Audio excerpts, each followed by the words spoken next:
Assalamualaikum warahmatullahi wabarakatuh. Waalaikumsalam warahmatullahi wabarakatuh. Alhamdulillah wa syukrulillah ala kulli ni'matillah. Asyhadu an la ilaha illallah wa asyhadu anna Muhammadan abduhu wa rasuluh. Rabbi ishrah li sadri wa yassir li amri wa hlul 'uqdatam min lisani yafqahu qawli. Ibu-ibu rahimakumullah, ibu-ibu yang cantik, jelita, salihah sepanjang hari. Amin. Sepanjang hari apa sepanjang masa, Bu? Amin ya Allah. Sehat ya, Bu ya? Alhamdulillah. Sehat badannya? Alhamdulillah. Sehat rohaninya? Alhamdulillah. Sehat dompetnya? Alhamdulillah. Berarti tadi ibu-ibu pergi ke sini sudah dikasih isi dompet penuh, sudah dicas penuh ya dompetnya sama suami. Alhamdulillah. Sehingga ibu hadir di sini dalam keadaan tenang, ya tidak emosi. Kalau tadi Bu MC-nya mengatakan yang emosi anak-anak. Kalau ibu-ibu sudah selesai emosinya? Berarti kesepakatan dulu ya, ini mengolah emosi untuk anak atau untuk ibu dulu? Ternyata ibunya aja belum ya, Bu ya. Aduh, ya Allah. Mengolah emosi kan paling susah. Betul tidak, Bu? Coba mungkin nanti sedikit saya berbagi bagaimana sih mengolah emosi.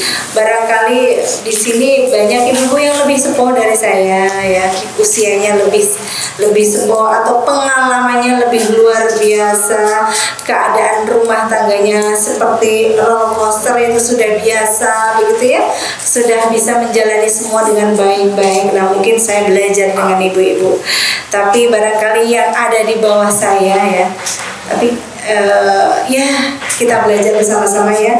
Mudah-mudahan sampai kita dijemput oleh Allah nanti kita menjadi wanita-wanita salehah yang bisa mengolah jiwa. Nah, sehingga kita lolos dari ujian Allah Subhanahu wa taala. Ibu-ibu rahimakumullah, sebelum saya mengolah kayak masak aja ya, Bu ya. Kita mau masak jiwa hari ini. Kalau ibu-ibu tadi pagi sudah ada yang masak sop, masak lodeh, kita hari ini masak jiwa. Masak jeroan. Bentar lagi, Bu. Besok ya itulah kita masak jeroan. Ibu-ibu cantik salehah sepanjang hari. Jadi emosi itu apa sih, Bu? Emosi apa, Bu? Perasaan. Rasa apa, Bu? Rasa macam-macam. Berarti kita mau masak gado-gado hari ini ya. Iya. Emosi atau mungkin barangkali kalau orang lain itu mengatakan ego. Ego itu juga sama ya. Ego itu tidak harus kudu menang dewe gitu ya, kudu bener dewe, tidak. Tapi ego atau emosi itu lebih kepada rasa. Kalau dalam bahasa Arab itu istilahnya ghariza. Ghariza baqo, gharizatun baqo atau naluri. Naluri ingin diakui, naluri ingin diketahui perasaannya. Nah, itu naluri. Nah, makanya yang namanya naluri bako atau emosi atau ego itu sebenarnya perasaan yang orang lain itu butuh tahu kalau aku tuh seperti ini. Nah, makanya ibu, naluri atau gharizatun bako atau ego tadi itu adalah kondisi yang mewakili perasaan seseorang, perasaan kita ya, yang ingin diungkapkan saat mengalami ujian, saat mengalami sebuah peristiwa. Nah, maka Allah ini sudah lengkap, Bu, menghadirkan semua perasaan yang ada di jiwa kita. Itu sudah lengkap. Ada kalanya ibu bahagia, betul. Ada kalanya ibu sedih, ada kalanya harus marah, harus kecewa, harus apa ya, mungkin benci. Nah, ini semua ada di dalam jiwa. Tidak mungkin kan ya kita hidup tuh bahagia terus, betul tidak Bu? Atau seneng terus? Enak dong. Mana nih ibu yang seneng terus? Mana nih ibu yang sedih terus? Kadang-kadang kita sedih, kadang-kadang kecewa, kadang-kadang marah. Ibu-ibu tadi pagi bangun tidur sudah ada yang marah belum?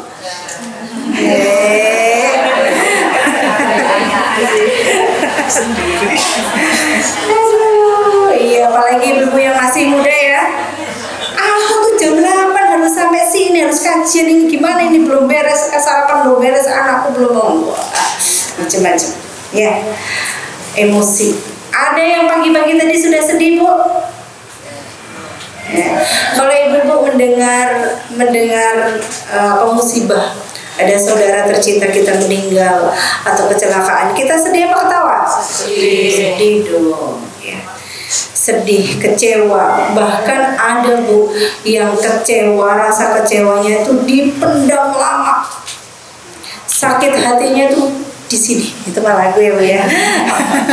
Sakit hatinya di sini. Sakit hatinya tuh dipendam lama sekali. Iya, sedihnya tuh dipendam lama sekali. Nah, sehingga sampai terlihat auranya. Auranya aura. Kalau dilihat itu kusut gitu. Kenapa sih Mbak? Aku nggak ngerasa kayak aku tuh paling menderita. Ada nggak Bu yang pernah curhat seperti itu? Ujianku belum seberapa. Ujianku ya Allah. Ada nggak yang seperti itu Bu? Banyak. Banyak ternyata ya. Mudah-mudahan bukan kita ya Bu ya. Amin ya Allah. Walaupun kita sepanjang masa dikasih ujian sama Allah. Ya. Terus ada juga yang dendam. Dulu tak titeni kevin karo aku. Omongannya celekit. Aku nggak bakal lali. Bahkan ada yang waktu ada Bu yang suatu hari ada peristiwa yang membuat dia tuh sakit hati sama suaminya.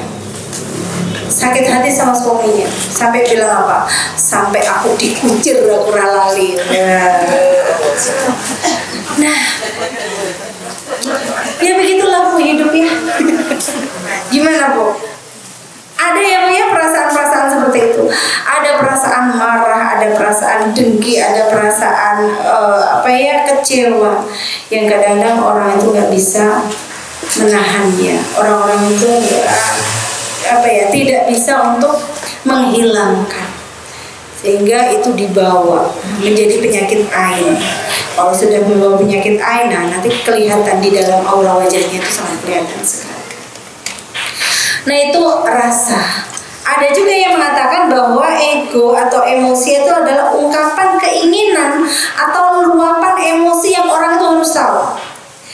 Misalnya dia pengen terkenal, pengen diakui, pengen semua orang tahu kalau aku ini yang benar. Benar nggak seperti itu, perasaan seperti itu? Aku tuh pengen tahu kalau aku tuh pengen semua orang tahu kalau aku tuh benar, aku nggak salah. Ada perasaan sombong juga ada. Ada perasaan bangga. Nah ini juga naluri Bu, nggak disalahkan. Bangga punya anak berprestasi, bangga punya suami berkarir, bangga punya dunia misalnya, bangga karena kemarin sudah berhasil meniti karirnya. Itu sebuah kebanggaan. Boleh tidak? Boleh, tapi nanti ada manajemennya. Lalu sebaliknya Bu, ada perasaan yang kebalikan dari itu. Misalnya malu, menutup diri, putus asa. Putus asa ini banyak dialami ya. Ada beberapa hari yang lalu juga ada yang konsultasi sama saya, merasa takut gitu. Takut apa sih kamu? tak tanya, kan masih anak-anak, masih mahasiswa lah, mahasiswa baru selesai. Kamu memangnya takut apa? Ini laki-laki loh Bu. Kamu takut apa sih? Aku takut nanti kalau tiba-tiba orang tuaku meninggal gimana. Aku takut nanti kalau aku tiba-tiba pas jalan kerja itu kecelakaan gimana. Aku takut. Jadi takut sesuatu yang belum terjadi. Bahkan ada Bu yang takut mati. Kayaknya kita semua ya Bu ya. Takut mati ya Bu? Takut mati ya Bu? Takut mati ya Bu? Takut. Padahal mati sesuatu yang pasti, gimana dong? Padahal mati itu jadwalnya nggak menentu ya. Ada yang masih cantik-cantiknya, masih kaya-kayanya, masih terkenal-terkenalnya, mati. Banyak tidak Bu?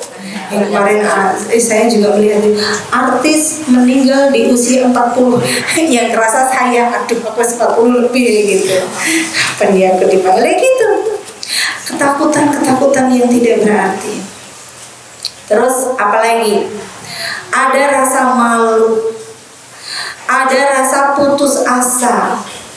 Putus asa ini tidak cuma dialami ibu-ibu seperti kita. Tidak hanya dialami oleh orang-orang tua, tapi bahkan putus asa ini dialami oleh anak-anak remaja kita. Putus cinta, bunuh diri.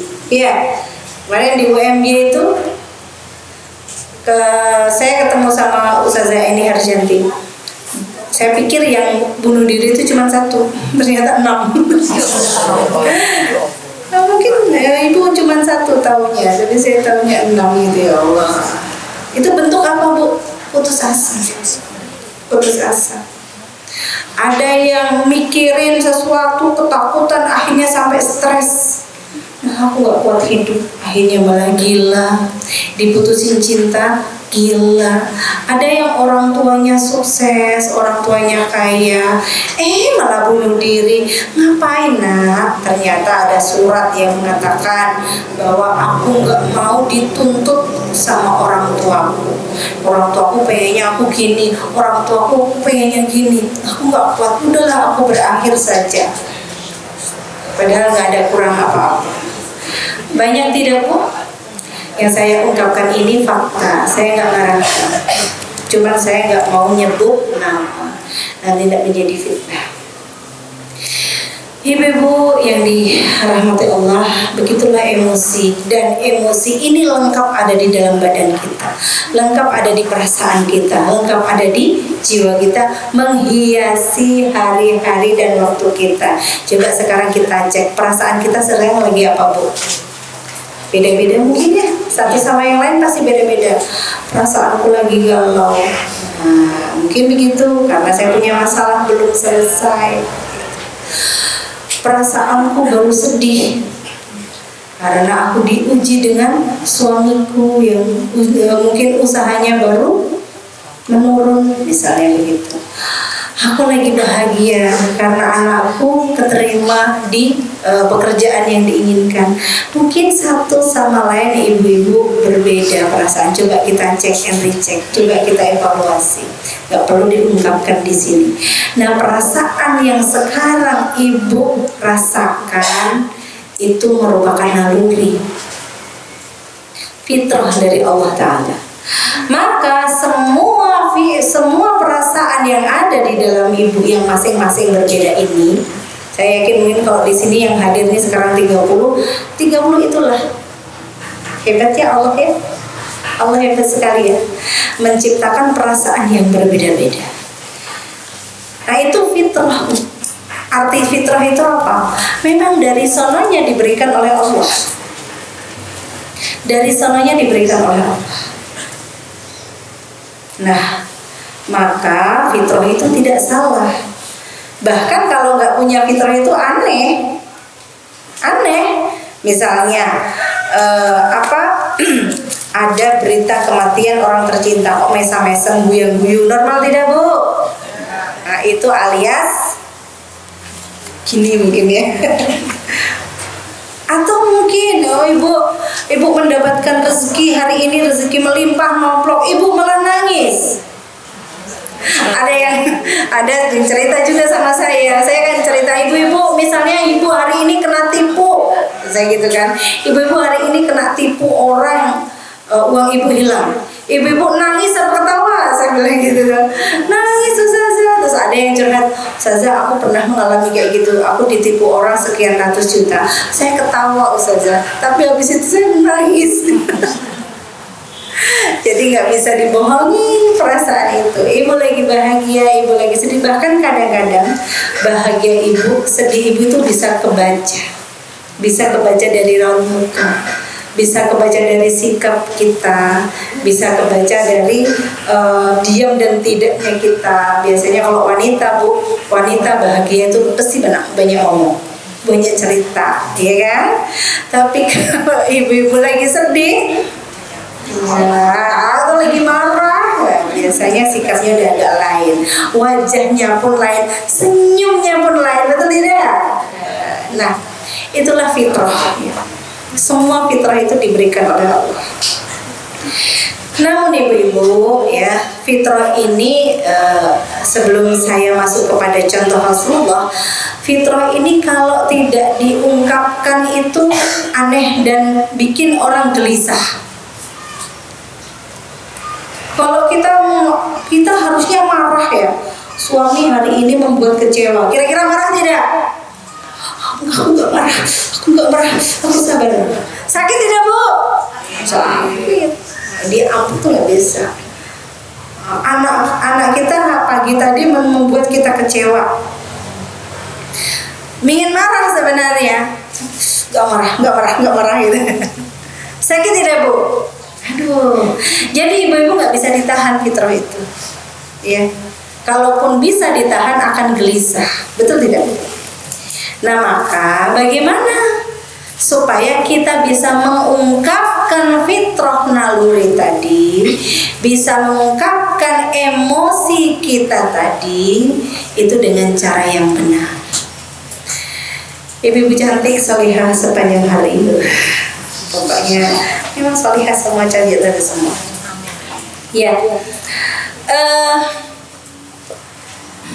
cara mengungkapkan perasaan, cara mengungkapkan ego tadi, emosi tadi, itu tidak bisa dikembalikan kepada kita masing-masing manusia.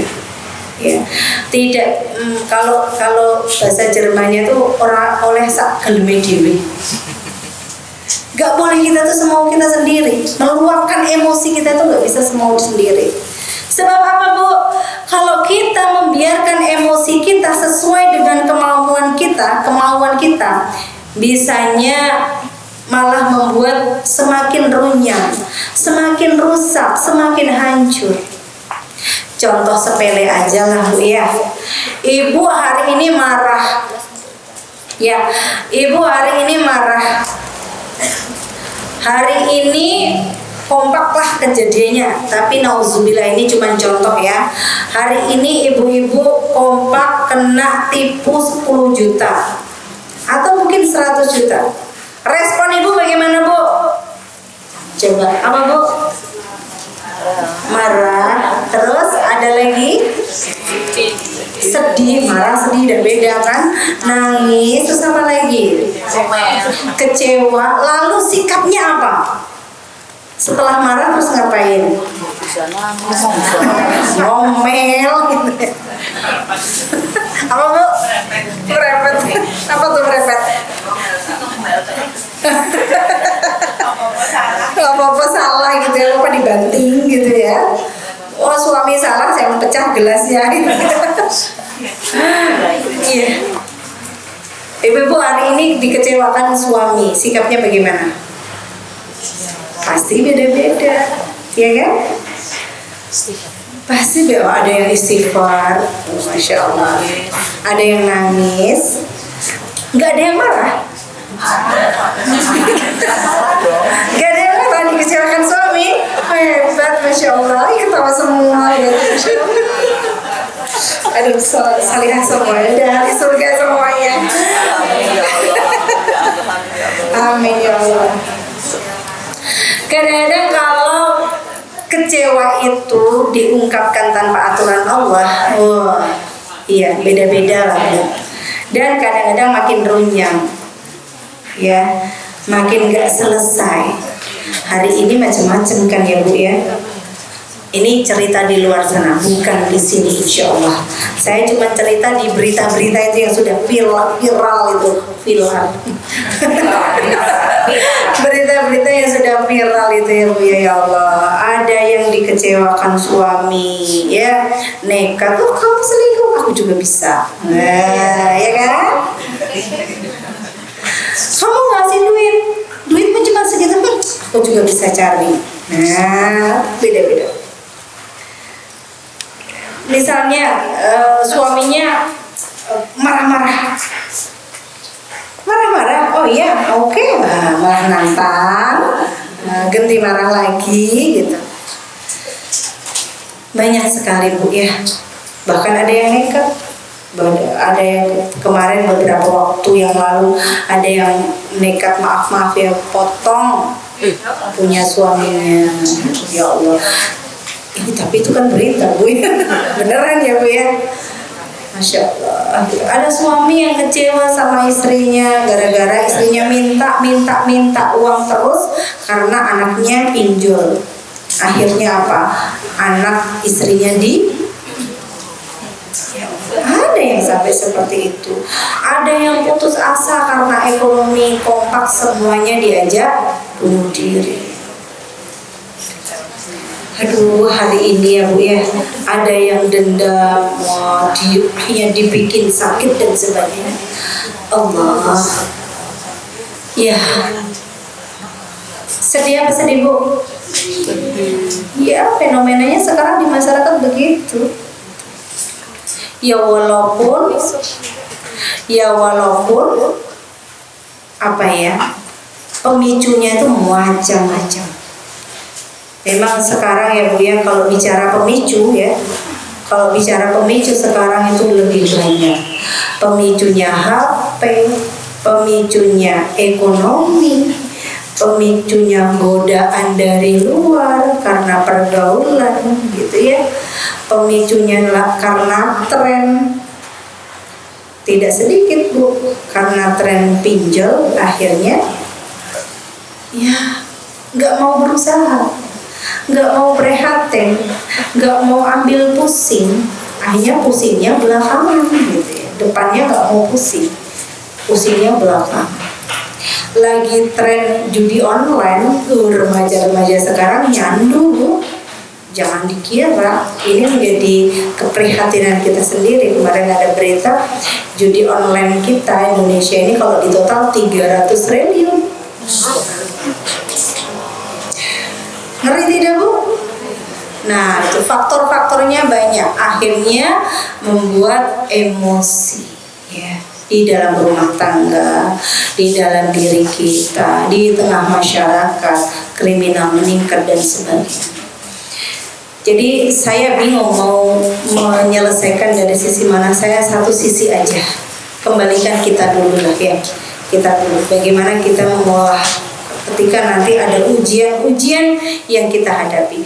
Ya mungkin ya, saya berharap juga mudah-mudahan ya, mudah-mudahan ibu-ibu jamaah Majelis Ta'lim Azizah ujiannya nggak sampai di luar seperti itu. Amin ya Allah. Ya karena jujur ya, orang-orang yang punya ujian yang sudah auto seperti itu barangkali memang sudah terlalu jauh dengan syariat. Ya kita kasihan, kita berdoa mudah-mudahan mereka juga sadar ya, jangan sampai melakukan kehidupan yang seperti itu. Ya Allah, nauzubillah, dah di dunia sengsara, di akhirat belum tentu selamat. Nah, ibu-ibu rahimakumullah, maka mengolah jiwa itu harus sesuai dengan tracknya Allah, harus sesuai dengan jalannya Allah. Gak bisa kita memenuhi emosi jiwa kita dengan sak karepe dewe, sak geleme dewe, itu tidak bisa. Nanti ujung-ujungnya akan semakin hancur. Kenapa tidak bisa Bu kira-kira? Kenapa tidak bisa? Ya, manusia itu lemah, manusia itu terbatas ya. Manusia itu tidak tahu yang akan terjadi itu seperti apa, bagaimana tuh nggak tahu. Ya, manusia itu lemah terbatas. Makanya manusia itu hanya makhluk, Bu, yang membuat diri kita, yang menciptakan perasaan kita, yang menciptakan naluri kita itu bukan diri kita, tetapi Allah Ta'ala, betul tidak? Maka ya seperti apa ya, Bu ya? Seperti orang mau pakai mesin cuci. Mesin cuci buatan siapa, Bu? Manusia. Buatan pabrik. Ada buatan Toshiba, ada itulah macam-macam. Nah, manusia kita ketika beli mesin cuci, Bu, kita nggak bisa pakai mesin cuci itu nggak pakai aturan dari pabrik, betul tidak? Kalau sak karpe dewe, sak galeme dewe, kira-kira mesin cucinya rusak tidak? Kira-kira baju kita rusak tidak? Maka kita pakai mesin cuci sepele, Bu, mesin cuci harus mengikuti aturan, ya kan? Kalau beli kan ada kertas tuh aturannya itu ya, aturan pakainya. Minum obat juga begitu. Minum obat kalau melebihi dosis dari dokter juga bahaya. Kenapa? Yang menentukan itu dokter, bukan kita. Kita juga begitu, Bu. Kita ini hanya hamba Allah. Kita ini hanya makhluk yang kecil, mungkin kalau di mata Allah itu kita cuma debu. Tapi Masya Allah, walaupun debu, Allah hadirkan semua perasaan yang unik tadi, semua ada di sini. Maka untuk kita bisa mengungkapkan dengan benar, kembalikan lagi kepada Allah.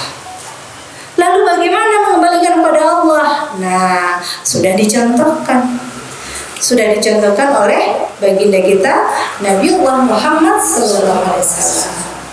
Ya, laqad kana lakum fi Rasulillahi uswatun hasanah. Sungguh ada pada diri Rasul itu uswah hasanah, contoh terbaik. Kalau saya bilang uswah hasanah, mungkin ada ibu yang namanya uswatun hasanah ya, Masya Allah. Ini orang tuanya pengen putrinya itu menjadi contoh baik ya. Allahumma amin. Uswatun hasanah yang dimaksud di Quran ini di Al-Ahzab ayat 21 ya. Ini contoh terbaik, gak ada yang lebih baik daripada Rasulullah. Gak ada yang lebih baik. Rasulullah itu terlalu perfect, terlalu sempurna. Maka contoh itu ya kepada yang paling sempurna.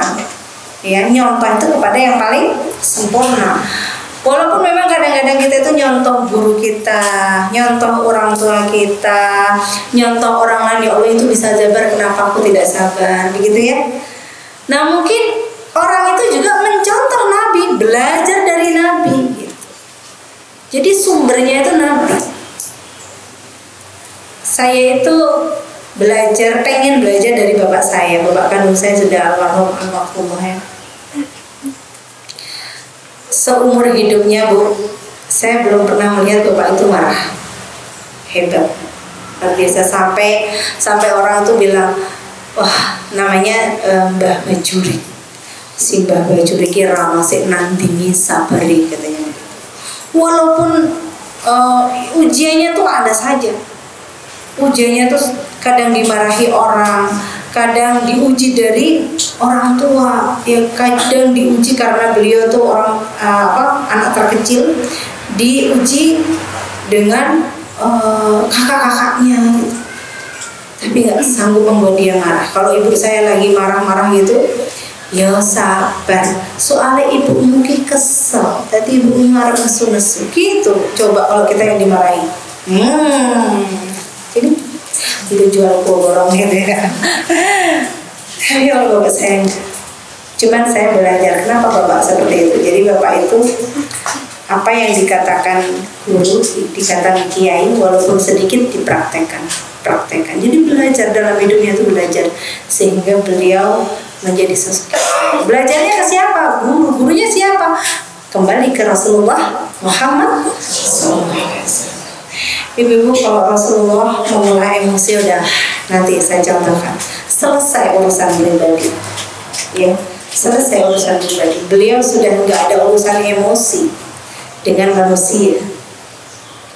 Beliau memfokuskan kemarahannya itu hanya untuk Islam, hanya untuk perjuangan Islam.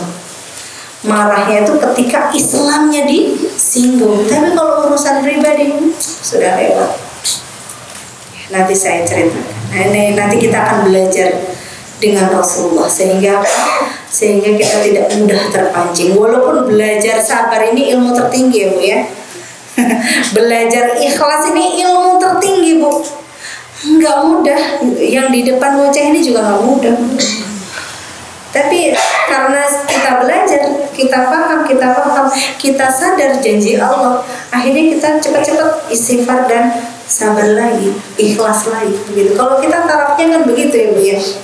Kalau tarafnya Nabi, para Nabi itu imannya naik terus. Kalau tarafnya kita Bu, naik turun. Ya, kita seperti jalan roller coaster begitu ya.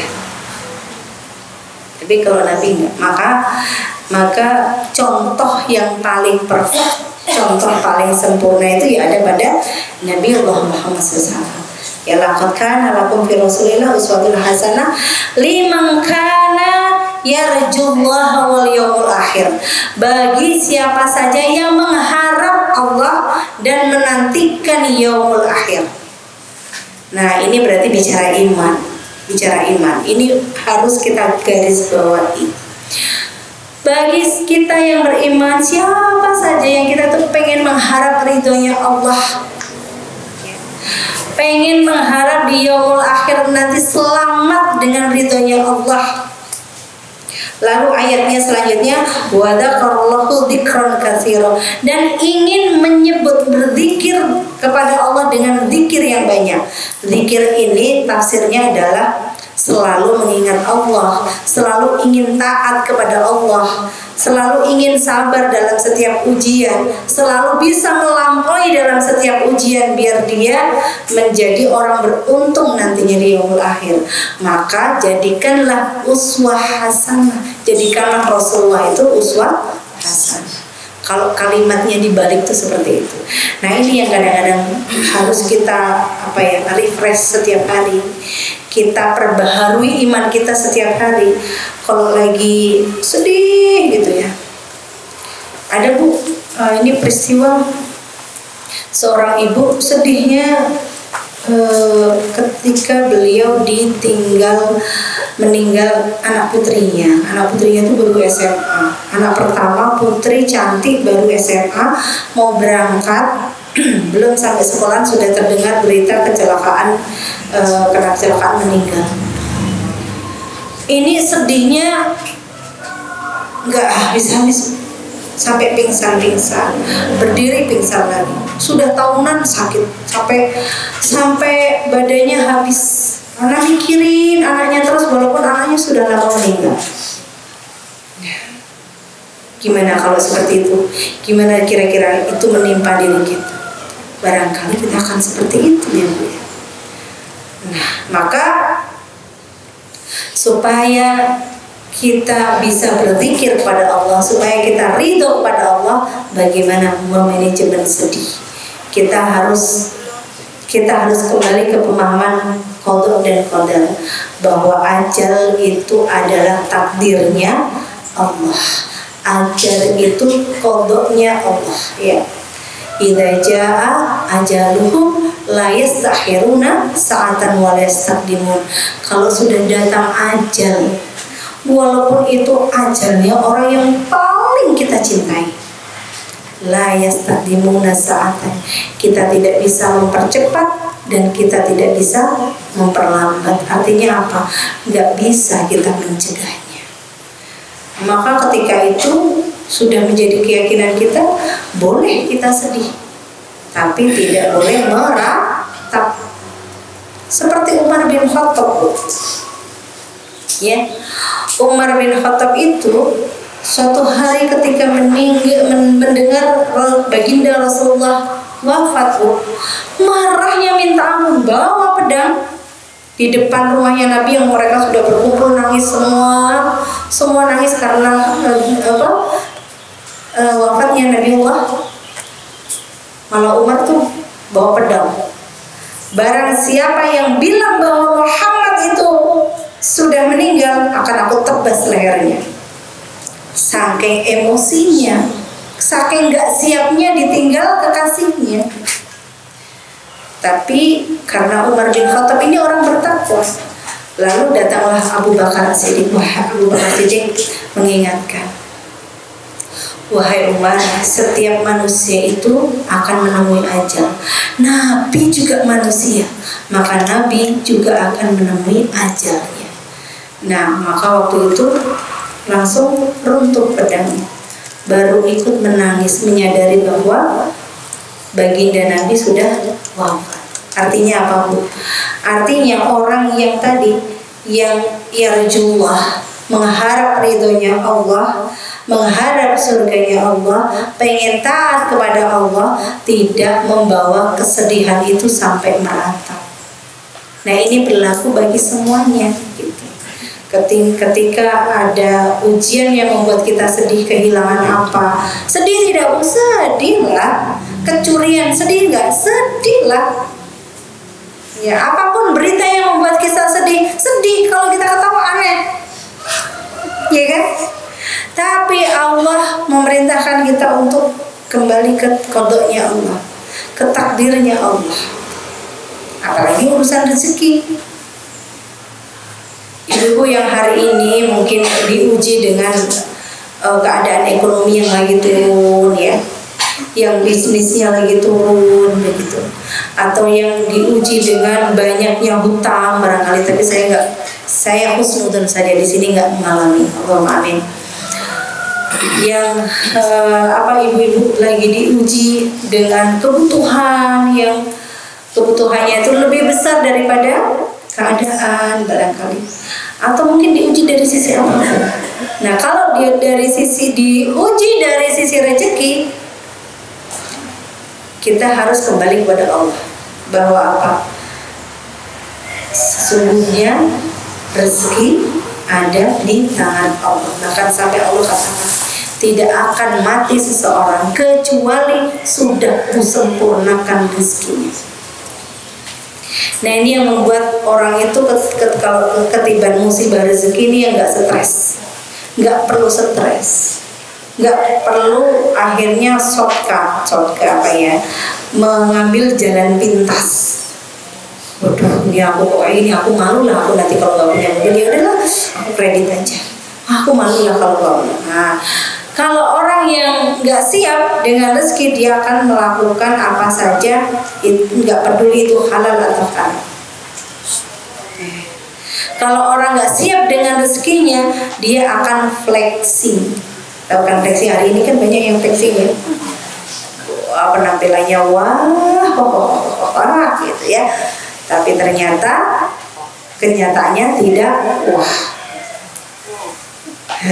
Kenyataannya how, bukan wah, how, bagaimana kabarnya. Ini ada juga yang kehilangan rezeki tidak siap, malu. Biasanya anak-anak remaja hari ini kalau HP-nya nggak update, malu lah, Bu, aku HP-nya belum ganti, malu, motornya belum ganti, malu, penampilannya beda sama yang lain. Akhirnya banyak remaja sekarang yang flexing, yang melakukan hal-hal yang haram. Mereka pinjol gitu ya, yang menekan ibunya, marah sama ibunya, berani sama orang tuanya. Ini hanya urusan rezeki sebenarnya, nggak paham dengan urusan rezeki. Ya, kalau dia sudah paham urusan rezeki, berapapun rezekimu itu Allah tahu. Berapapun rezekimu itu sudah Allah tentukan gitu. Jadi kamu di dunia ini naik apa turun tuh nggak peduli.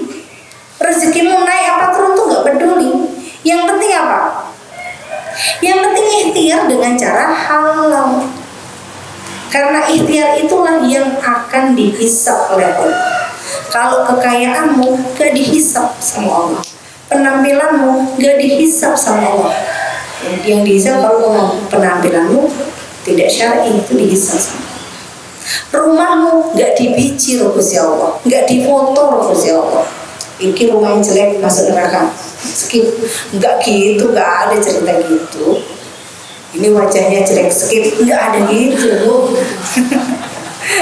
Enggak. Itu nggak dinilai sama Allah. Yang dinilai sama Allah bagaimana ketika diuji oleh urusan rezeki, berikhtiar dengan cara yang halal. Sudah. Maka mental pengusaha yang benar insya Allah begini. Jadi kalau kayak Abdurrahman bin Auf ya, kalau hartanya lagi naik gitu ya Bu ya, dia resah, gimana nih hartaku biar bermanfaat di akhiratku, bisa jadi jari yang di akhiratku.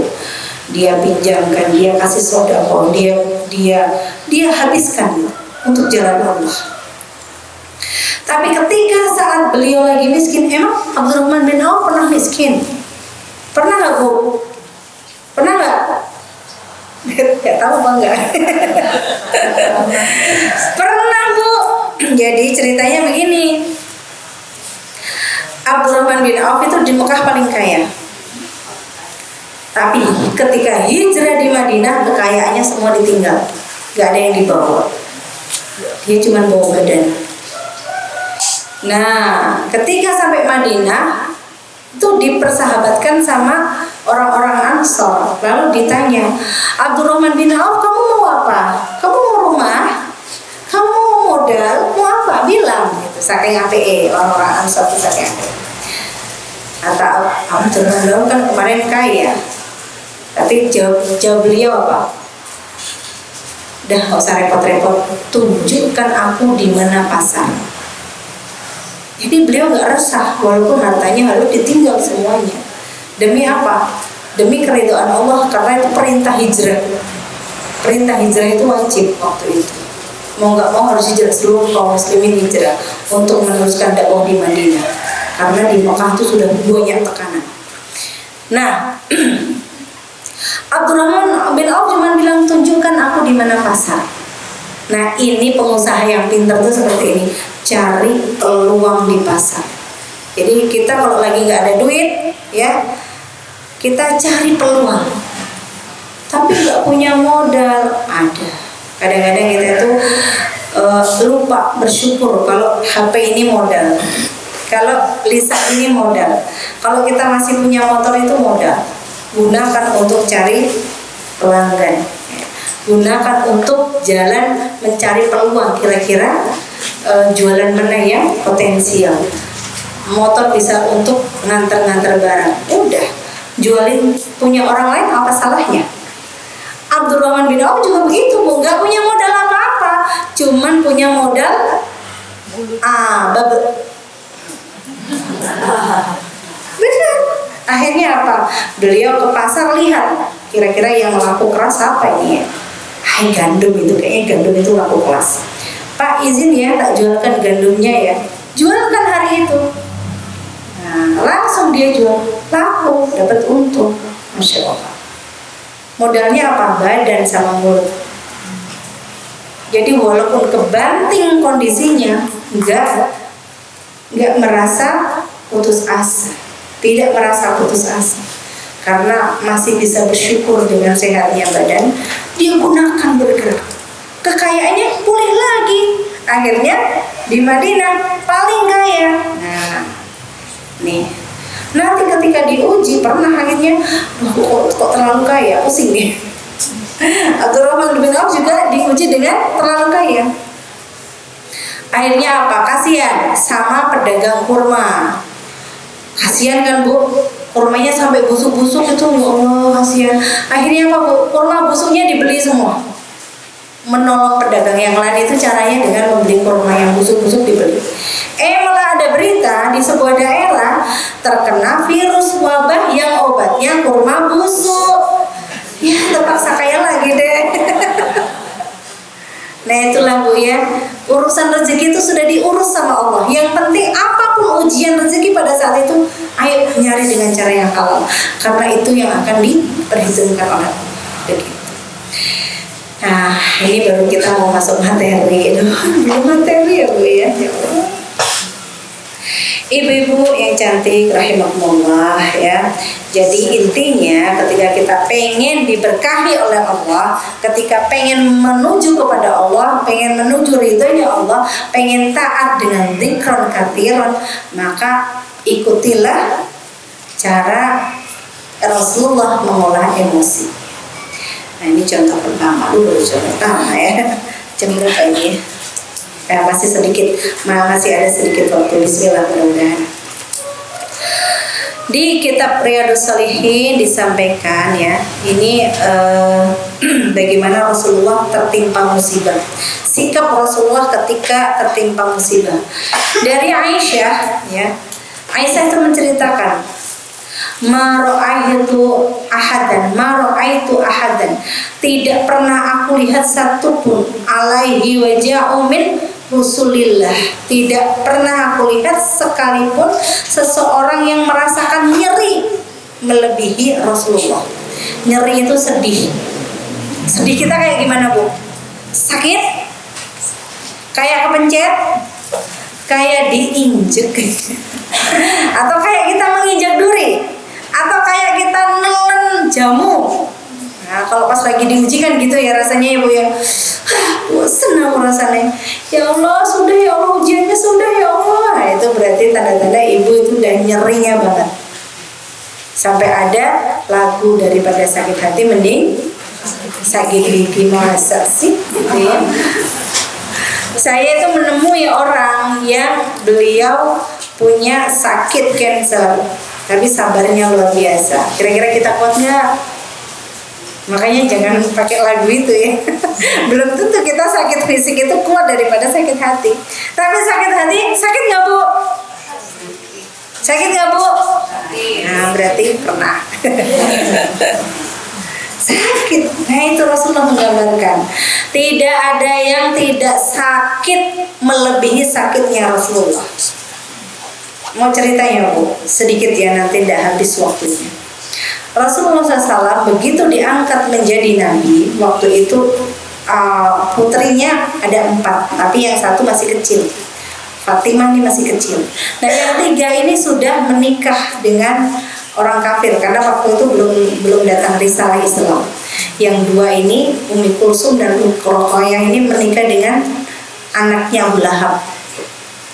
Setelah tahu Nabi Muhammad itu menjadi nabi Bu, wah Abu Lahab ini kan orang pertama yang beding gitu ya, bencinya minta ampun, maksa Rasulullah untuk anak-anaknya itu bercerai, ceraikan, kalau nggak cerai awas, sampai gitu.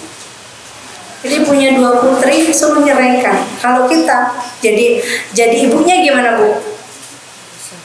Jadi ibunya gimana? Tahu-tahu suruh nyeraikan, disuruh pulang gitu, dalam keadaan sudah menikah, sudah tidak perawan. Gimana Bu rasanya? Aduh, mungkin sedih, campur marah, campur wais, macam-macam, dendam, awas, nah gitu. Kalau kita gitu ya. Tapi masya Allah, ini putri-putri Rasulullah ini apa ya, motokopi sifatnya ibundanya Khadijah. Pulang dalam keadaan bersabar. Aku bersabar karena aku lebih mencintai agamaku, kata putri-putri. Nah ini Rasulullah sangat-sangat berduka. Habis itu Rasulullah punya anak laki-laki 2, meninggal dalam keadaan masih kecil, masih bayi. Belum lagi ketika beliau dalam sepanjang dakwah sepanjang dakwah di Mekah Bu, gak ada yang cinta kepada Rasulullah. Semua orang membenci. Semua orang yang belum masuk Islam itu membencinya luar biasa. Bencinya mereka tuh sampai membuat makar Bu. Kalau orang benci kita kan gak ngapa-ngapain ya Bu ya, paling lewat gak nyapa gitu ya, ya enggak, paling kita gosipin ya enggak. Pas kalau kita lagi nggak ada, nah pasti dia tuh menyaku, soalnya dia nggak suka sama aku. Paling kita digitukan ya Bu ya. Ada Bu yang benci sama kita tuh kita diapain Bu? Yang lebih sadis di sini. Dukun. Apa Bu? Nggak disapa lah, gitu, dijauhi lah, gitu ya. Yang lain dikasih seragam, kita sendiri gak dikasih seragam, ya Allah. Ya kita paling cuman itu aja sih. Tapi kalau Rasulullah Bu, ya Allah, dibensinya itu real. Sampai difitnah. Pertama difitnah. Ini yang fitnah itu namanya Walid bin Mughirah. Walid bin Mughirah itu udah tahu. Jadi orang-orang Quraisy, orang-orang Mekah, Abu Lahab, Abu Sufyan, terus yang satu lagi Abu siapa? Abu Jahal, termasuk Walid bin Mughirah. Ini orang yang sebenarnya mereka tahu bahwa Nabi Muhammad itu tidak pernah berdusta. Apa yang dibawa Nabi Muhammad itu agama yang benar. Tahu mereka. Oh, mereka itu kalau Nabi membaca Quran tuh mereka kangen, sampai minti-minti, delik-delik pengen dengerin. Tahu mereka, tapi karena kesombongannya, sombong itu apa? Menolak kebenaran. Karena sombongnya nggak mau dipimpin sama Nabi, mereka benci, dan kebenciannya itu akhirnya cari-cari cara supaya Islam yang dibawa itu jelek, difitnah. Dikatakan Muhammad adalah gila, orang cocok. Nabi Muhammad dukun, nggak cocok, yang disampaikan Muhammad itu bukan sepeh tidak ya. Tapi Muhammad adalah sihir. Nah, Muhammad mampu menyihir orang bisa masuk Islam. Difitnah seperti itu.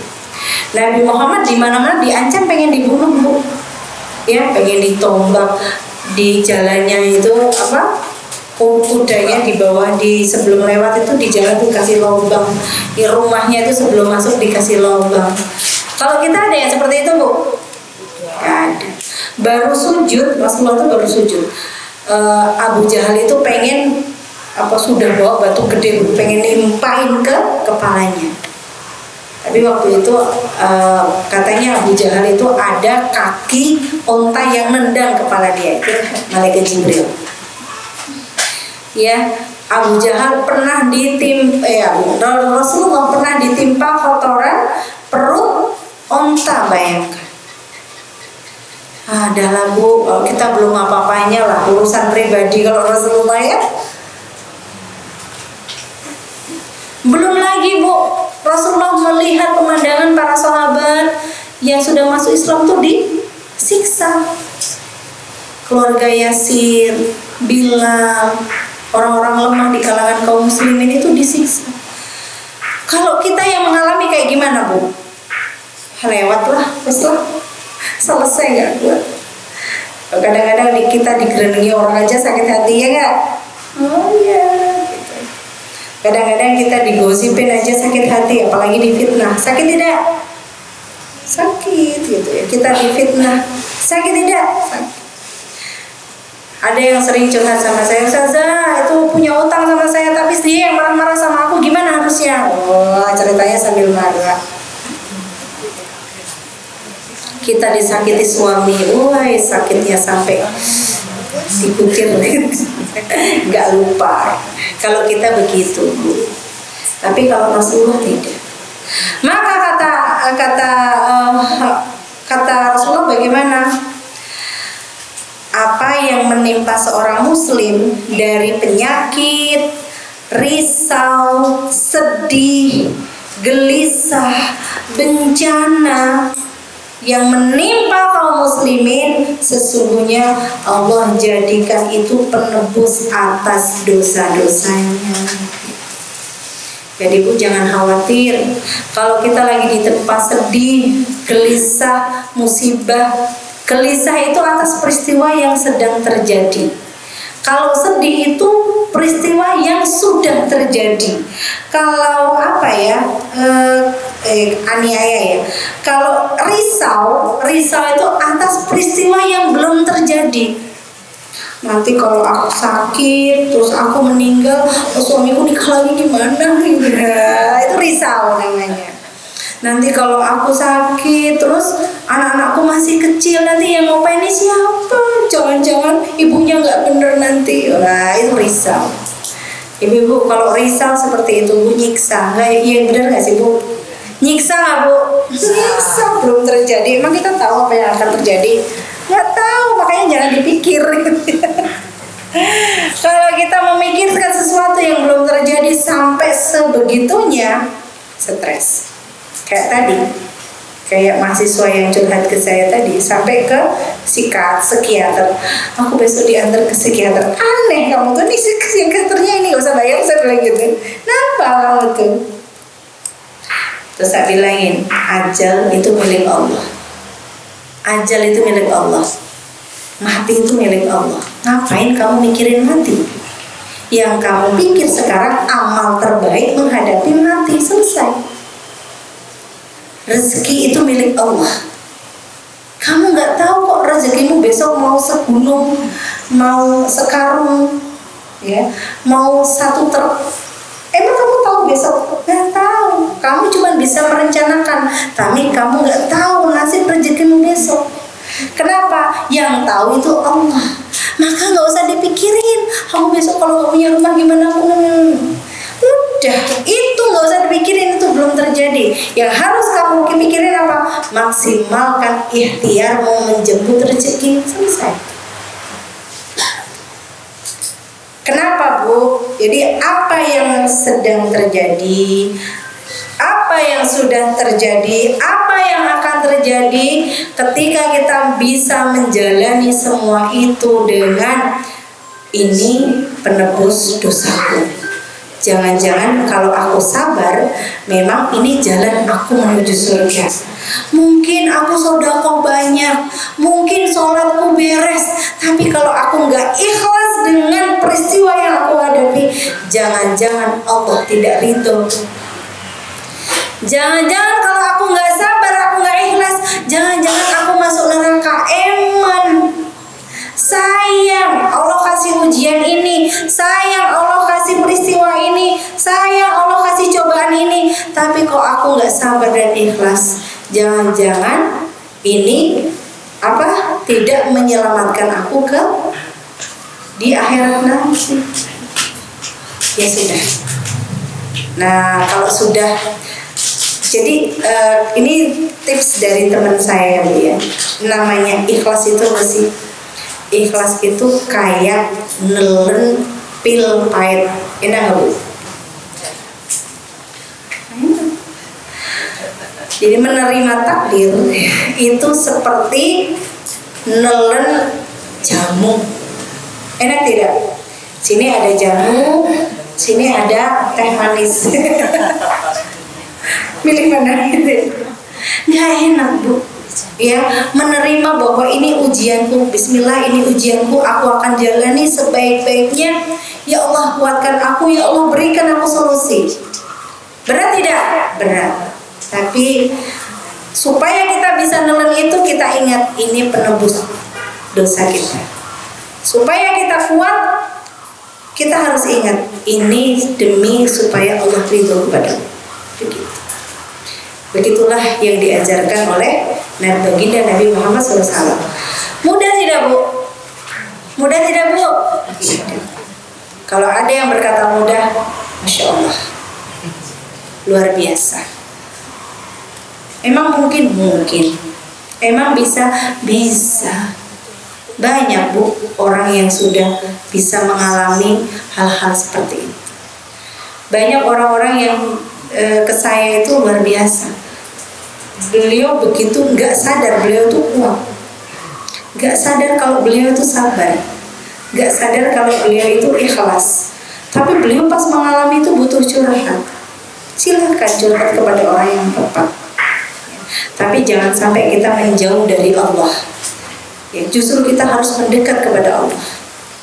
Fokuskan perhatian kita kepada ikhtiar menjadi wanita yang terbaik. Insya Allah ibu nggak rugi. Contoh ya, ini contoh satu.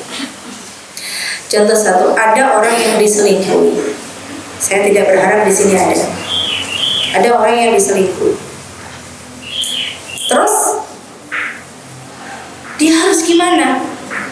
Harus marah, pasti marah. Sedih, pasti sedih. Ya, kecewa, pasti kecewa. Tapi ketika dia menyadari bahwa ini ujian dari Allah, bisa jadi dia memilih antara dua jalan.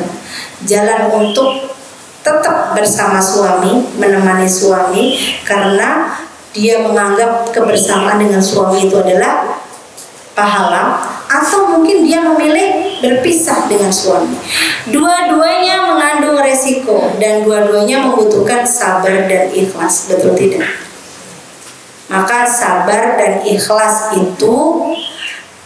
itulah orang-orang yang menang. Walaupun aduh saya, tapi semenjak aku pisah mereka menikah, ya biar itu urusan mereka. Kita menang dari sisi kita tidak berbuat dosa. Ya, kita tetap berikhtiar menjadi wanita yang terbaik di mata Allah. Lakukan amal terbaik di mata Allah. Udah. Kalau perlu cari bahagia, ya, cari bahagia yang itu Allah ridho. Begitu juga ketika memutuskan tetap bersama suami, berarti dia harus siap menanggung sakit itu setiap hari, tetap berbakti kepada suaminya dengan yang terbaik. Dan ibu itu dalam posisi menang dalam artian apa? Allah ridho terhadap ibu, Allah loloskan ujian ibu sehingga ibu masuk surganya Allah dengan ditebus semua dosa-dosa.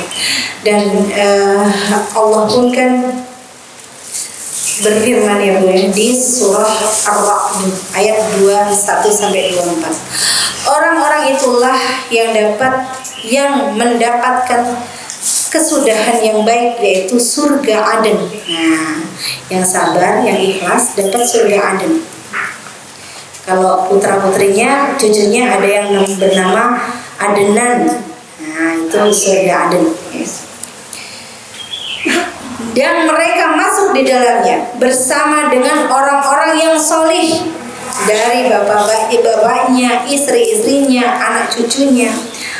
Kalaupun ujian itu menimpa sebuah keluarga, Masya Allah, istri ini bisa membuat bapaknya sabar, membuat cucunya sabar. Insya Allah nanti masuk surga bareng-bareng. Ada tuh ceritanya, ada kemarin di podcast ada ya, ada cerita ada seorang anak remaja 17 tahun memutuskan menikah, mendapatkan istri yang solihah dalam kondisi penghasilan per hari cuma 25.000. Tapi walaupun penghasilannya kecil, beliau tuh sempatkan setiap ke masjid itu membersihkan tempat wudhu, membersihkan kamar mandi. Terus begitu diuji dengan anaknya yang sakit. 17 tahun sudah mempunyai anak, Masya Allah. Katanya saya nggak mau maksiat, makanya saya mau menikah. Dilalai dapat wanita yang solihah. Gak punya uang ketika sakit, anaknya sakit. Kata suami, gak apa-apa, insya Allah besok kita akan beruntung gitu ya. Aduh, ini ya Allah, suami yang seperti ini bisa membawa anak-anaknya, cucu-cucunya, istrinya masuk surga, di surga Aden. Apa surga Aden itu? Di sana malaikat masuk ke tempat mereka, lalu masuk dari semua pintu sambil berucap salamun alaikum bi sobartum. Masya Allah, selamat atas kalian karena kesabaran kalian. Maka alangkah baiknya tempat keindahan itu. Memang sabar tuh berat ya, sabar tuh gak mudah, perih, mungkin kayak keinjek kayak gitu tadi ya. Tapi insya Allah Bu, itu akan menebus dosa kita. Dan Allah janji kepada orang yang sabar, ikhlas, kita masuk ke surga Aden, ditemui para malaikat dari berbagai pintu. Lalu kita diucapkan selamat ya. Coba kalau yang mengucapkan selamat kita orang tua, senang tidak Bu? Senang. Kalau yang mengucapkan selamat anak-anak kita, senang tidak Bu? Ini yang mengucapkan para malaikat. Allah. Nah, yang udah mau selesai. Ada juga bahagia menurut Rasulullah ya. Bahagia menurut Rasulullah itu di surah An-Nur ayat 51. Innama kana qaulul mu'minuna idza du'u Allah wa rasulah liyahkum bainakum ayad'u sami'na wa ata'na. Bahagia menurut Rasul itu adalah sami'na wa ata'na. Artinya apa? Bahagia itu standarnya Allah. standarnya taat pada Allah. Kalau nggak taat pada Allah berarti nggak bahagia. Artinya apa? Semua yang kita jalani, peristiwa yang kita jalani semakin membuat kita dekat pada Allah, semakin kita taat pada Allah, insya Allah itulah bahagia yang hakiki. Riba, mau lulus dari riba susah sekali. Tapi kalau ibu konsisten lolos dari riba, itulah bahagia yang sesungguhnya.